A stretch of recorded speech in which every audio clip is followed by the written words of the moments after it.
What is up, scent heads, smell beast, and frag freaks? It's your boy. My name is Mega Dave, and today we prove Poseidon can go with any DNA. That's coming up next. And this is Eau So Fraiche.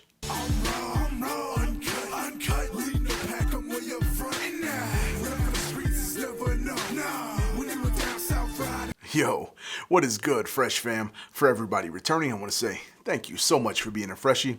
It really means a lot. And if this is your first time here, welcome. As I said before, my name's Mega Dave. This is my channel, Eau So Fraiche. I do reviews on fragrances that I absolutely love. And I hope that you love them too. If you do, give me 2 huge, fresh thumbs up. That lets me know that you enjoyed the content. Also, think about subscribing and hit me decent down on my bell end. That lets you know when I'm uploading new content, because who knows, it could be your favorite fragrance that I review next. Today, as you saw from the intro, a little bit perplexing from the title, from the thumbnail, you already know. We have a fragrance that is a hybrid of 2 that I never thought would be together, but they're together and they're phenomenal. The fragrance that we got, Poseidon's Aphrodisiac.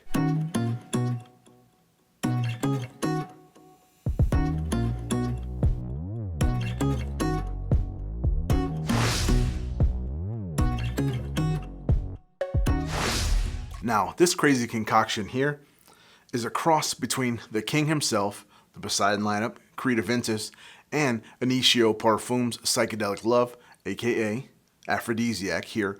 One of my all-time favorites here. Super sexy, seductive, darker fragrance.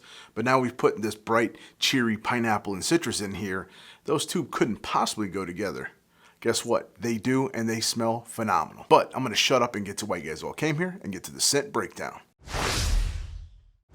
Alright, got my Poseidon's Aphrodisiac, and of course, my handy dandy fresh strip, and we're going to take this baby to paper. A very sexy plume of power.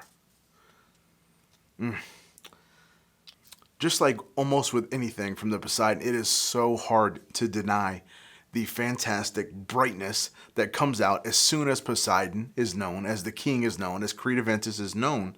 That citrus, that pineapple is juicy and at the peak of ripeness. It is the perfectly done pineapple. It is not overly sweet. It is not undersweet.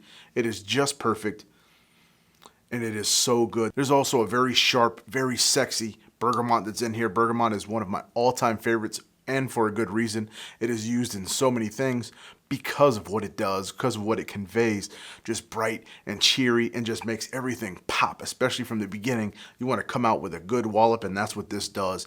Citrus all up in your face. But then, surprisingly enough, we got ylang ylang coming up, and then a very nice rose note that hits you that's very reminiscent of Aphrodisiac, but that was down in the mid from what I can remember as many times as I smelled it. But now we got a little bit of that floral that comes up and kind of cradles the citrus. It holds the citruses in both hands because they overflow 2 handfuls. But this is a very bright, very cheery opening, which is really surprising from what I thought this was going to be when I first heard the 2 together. When we get to the mid, we have that classic spicy, incensey myrrh that's inside of Aphrodisiac that I thought was fantastic. And you get that creamy, sexy feel from some sandalwood and some vanilla that kind of comes up already and starts blending together with pink berries and apple that's in here. It's a green apple, a little tinge of sourness, and blends with that smoky. We also get a little bit of blackcurrant in here, and then some nice fragrant jasmine just trailing, nothing overpowering. The florals in this are done extremely well, and they're in there to help balance so things don't get super sweet, super incensey, super smoky. You have to have all of these in order to make a beautiful composition, and I think that's what this is. It is very beautiful, and I'm going to be completely honest. When I first heard that he was doing it, my brain was like, you ain't doing that to my Aphrodisiac. For those that know that I love Aphrodisiac. I think it is amazing. And even more than me, Mike Heiser is a Aphrodisiac fanatic. So I definitely need to get with him and see what he thinks about this. But I think it was done extremely well. And in my brain, I was like, nah, Masam, don't do it. Don't do it to him. But it really did change my perception of things. And I should know better to think that he's not going to put something out that doesn't smell incredible. For fans already of Aphrodisiac, you're just getting a fresher, lighter version, one that you can use a little bit more often. But let me get back to the dry down. All right. As we get to the dry down, been here 9 hours. Shh, don't tell anybody. we have a fantastic, again, creamy sandalwood is what I get in here. It's just French kissed with vanilla. But we also have a super fresh musk. And that musk is brought down from the Poseidon lineup because it's blended in with this fantastic ambergris that you can smell in here. Very strong and very powerful, but it's helped to be masked a little bit by that vanilla that's in here. So you have a little bit of sweetness, a little bit of freshness. The musk, there's oak moss in here, also from the Poseidon lineup that is kind of not as present, but that musk, a little bit of patchouli, just a kiss of it.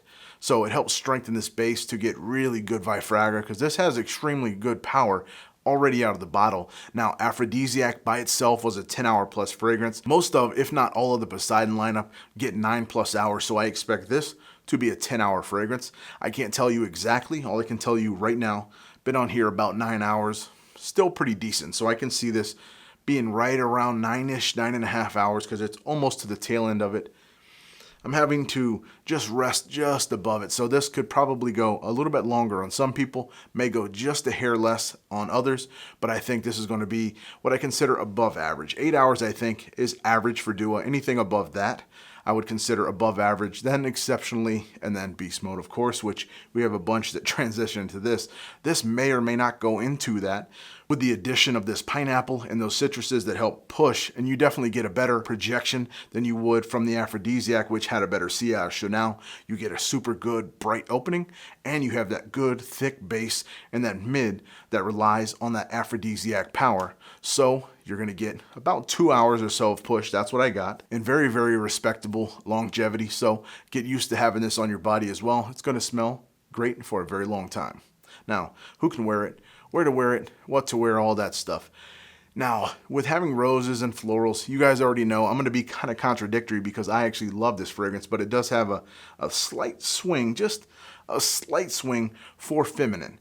Now, women are going to like this. It does have a little bit of ambergris musk towards the bottom, but I don't think it's going to be an issue because it is masked really, really well from the vanilla, from the sandalwood. You still get those roses and you get that ylang in here. So it's going to be very good, very, very unisex, but it does have that sweet floral a little bit. So for people that are not comfortable with the tinge of floral, this is not a flower bomb. It is not a floral explosion, but it does have some of those in there. But if you've wore Aphrodisiac, if you love Aphrodisiac, you're going to love this. What this essentially did was take that Aphrodisiac DNA, which was very nice, good florals, very nice, seductive, sexy base, then you just freshened it up. So now you took what was only, for me at least, fall, wintertime fragrance, and now you can throw spring into the mix. I don't know if I'm bold enough to pull this off in summer. Now, it depends where you live. If you live way up north, maybe you can try it, or way, way, way down south towards Antarctica, you could pull this off, but hey, wear what you love what you wear. If you're already wearing thick, very encompassing fragrances in the summer, continue to wear it.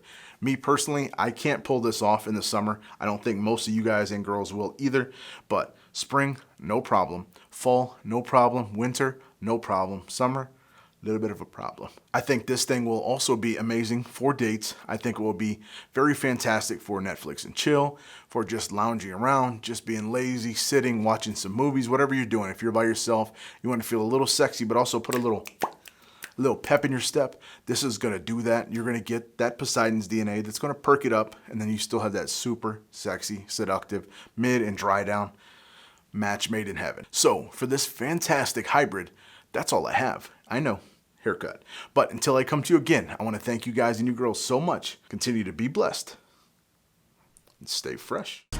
We got shorties on the floor. We got niggas by the bar. We got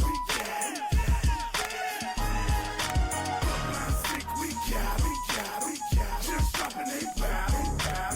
Keep popping them bottom. We got them. Yeah, we got them. We got shorties on the floor. We got niggas by the bar. We got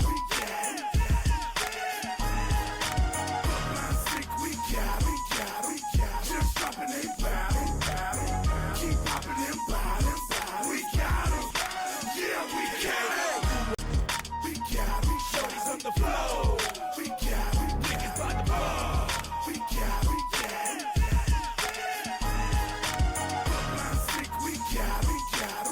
just dropping they battle.